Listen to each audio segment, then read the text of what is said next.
Në një nga netët më të paharrueshme të spektaklit Big Brother VIP Albania, publiku u përball me një moment që do të mbetej gjatë në kujtesë, jo për dramë, jo për debat të ashpër, por për një shpërthim humori që i bëri të gjithë të qeshnin pafund.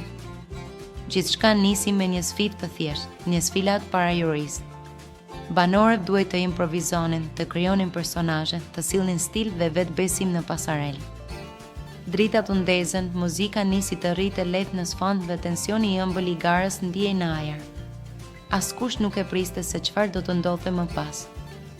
Rogerti, i njohur brenda shtëpisë për energjinë e tij të çlirët dhe sensin e papritur të humorit, vendosi ta çonte sfidën në një nivel tjetër. Në fillim doli me një këmishë elegante, duke bërë poza sikur ishte në javën e modës në Milano.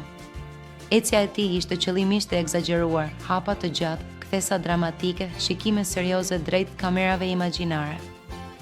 Banorët filluan të buzëqeshnin. Juria e ndoqi me kuriozitet. Në panel ishin figura të njohura dhe me përvojë në ekran. Valbona Selimllari, elegante dhe me atë qetësinë e një ishmisi që ka parë çdo lloj pasarele. Heidi Baci, me spontanitetin dhe reagimet e saj të drejtpërdrejta, dhe Edli Tako, e njohur për energjinë e saj pozitive dhe buzëqeshjen që rralli shuhet. Rogerti ndaloi në mes të pasarelës, bëri një rrotullim të ngadalë dhe me një lëvizje të papritur nisi të heqë këmishën. Fillimisht, të gjithë menduan se ishte pjesë e shfaqjes, ndoshta një transformim stilistik. Por ai nuk u ndal aty. Me një vetbesim komik dhe me një shprehje serioze në fytyrë, sikur po prezantonte koleksionin më revolucionar të vitit, vendosi ta çojë performancën deri në ekstrem, duke dalë lakurish në kuadër të humorit dhe provokimit artistik. Për një sekond, salla u ngrir. Pastaj shpërtheu.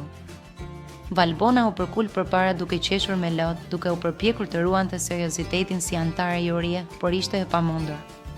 Heidi mbuloi fytyrën me duar, por qeshja i shpëtonte mes gishtave. Egli, me atë të qeshurën e saj karakteristike, mezi merrte frym nga të qeshurat. Ishte një moment aq i papritur dhe aq absurd, saqë çdo tentativë për formalitet u shtu. Por ajo që e bëri skenën edhe më të bukur nuk ishte thjesht zhveshja si akt, ishte mënyra si Rogerti e shoqëroi atë me interpretim. Ai filloi të ecte me një finesë të egzageruar, duke bërë sikur po prezantonte një koleksion minimalizmi ekstrem, duke komentuar me zë të lartë. Kjo është forma më e pastër e modës, autenticiteti total. Banorët brenda shtëpisë po rrokulliseshin në divane nga të qeshurat. Njëri prej tyre thoshte: "Nuk ka më filtr, kjo është haute couture." Tjetri shtonte: "Ky është koncept që nuk e kap dot as Parisi." Juria, mes të qeshurave, filloi të jap komente. Valbona, duke fshirë lotët nga sytë, tha se në gjithë eksperiencën e saj nuk ishte parë një interpretim kaq radikal të lirisë. Heidi e quajti performancën çmenduri gjeniale.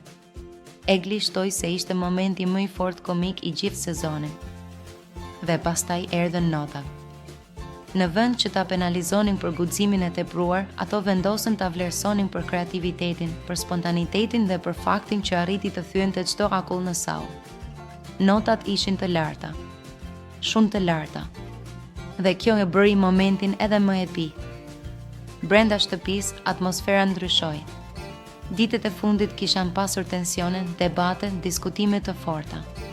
Por ajo sfilat i bëri të gjithë të harronin konfliktet për disa minuta.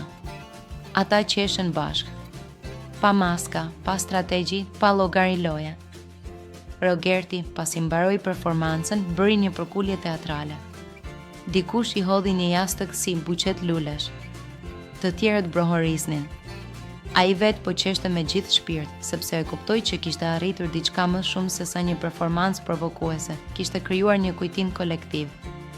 Në reality show, shpesh momentet që mbahen mend janë debatet e ashpra, përplasjet dramatike, deklaratat bombastike. Por ndonjëherë, ajo që prek më shumë publikun është e qeshura e sinqertë.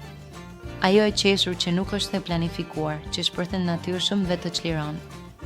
Valbona më vonë tha se ajo skeni kujtoi rëndësinë e humorit në televizion. Heidi pranoi se për disa minuta harroi që ishte në rol jurie. Egli theksoi se ajo lloj çlirimi është arsyeja pse publiku dashuron formate të tilla, sepse shen njerëz real që reagojnë realisht.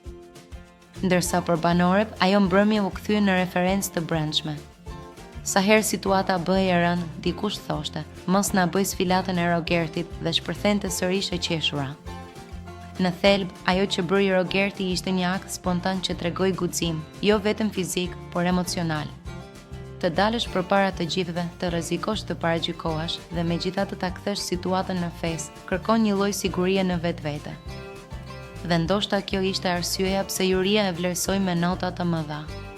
Jo thjesht për shokun e momentit, por për aftësinë për të krijuar atmosferë, për të bashkuar njerëzit në të qeshur, për të sjellë lehtësi në një ambient ku tensioni është gjithmonë presen. Publiku jashtë shtëpisë reagoi menjëherë në rrjetet sociale.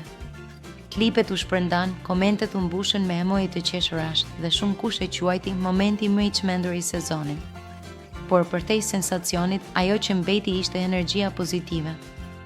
Në fund të natës, ndërsa dritat u zbehen dhe banorët u kthyen në rutinën e tyre, një gjë ishte e qartë. Ajo sfilat nuk ishte thjesht një sfidë e kaluar. Ishte një moment që tregoi se edhe në një lojë strategjike, njerëzore dhe shpeshherë të ashpër, humori mbetet arma më e fortë. Rogerti nuk fitoi vetëm pika të mbrëmje.